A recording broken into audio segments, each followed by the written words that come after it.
Hello guys, good morning সবাইকে।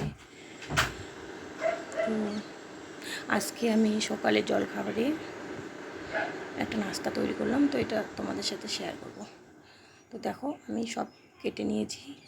প্রথমে আলুটা সেদ্ধ করে নিয়ে গ্রেট করে নিয়েছি, তারপর পেঁয়াজ কুচি, গাজর কুচি করে কুচি কুচি করে কেটেছি, বিটস, ধনেপাতা এগুলো কেটে রেখে দিয়েছি।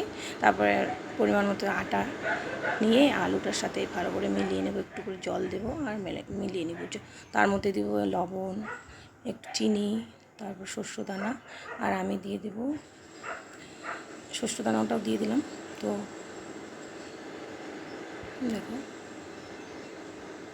এবার আমি এটা সব কিছু দিয়ে ডিমটাও দিয়ে দিলাম আটার মধ্যে, দিয়ে সব পেঁয়াজ কুচি, টমেটো কুচি, গাজর কুচি, বিটস যা যা কেটে রেখেছি, সব ধনেপাতা সব দিয়ে ভালো করে বেটারটাকে তৈরি করে নেব। দেখো, এটা তোমরা জল খাবারেও ইউজ করতে পারো, আবার বাচ্চাদের টিফিনেও ইউজ করতে পারো। তো এভাবে ব্যাটারটা তৈরি করে নিলাম। ব্যাটারটা তৈরি হয়ে গেছে।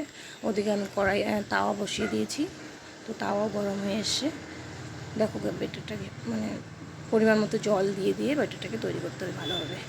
তো কড়াইয়ে তেলটাও গরম হয়ে গেছে, এখন আমি বানাবো এটা। হালকা তেল দিয়েও বানাতে পারো, বেশি তেল না দিলেও চলবে। তো আমি দেখো কেমন হয়ে গেল মোটামুটি এটাকে। তো এভাবে বানিয়ে নিয়ে তার উপরে সস বা এমনিও খেতে পারো, কোনো ব্যাপার না। লবণ সব কিছু যেহেতু দেওয়া আছে সবজি, তা বাচ্চাদের ক্ষেত্রে একটু সস দিলে ভালো হয়। তো এটাকে আমি ফোল্ড করে এখন সস দিয়ে ফোল্ড করে খেতে দেবো। তো রেসিপিটা যদি তোমাদের ভালো লেগে থাকে অবশ্যই সাবস্ক্রাইব করো, কমেন্ট করো, লাইক করো। আর দেখো, এভাবে দিয়ে আমি খেতে দিলাম আমার বাচ্চাকে।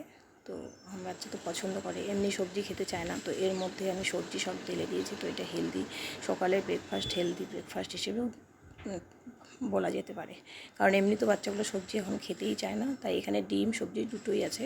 তো ভালো লাগলে অবশ্যই কমেন্ট করো।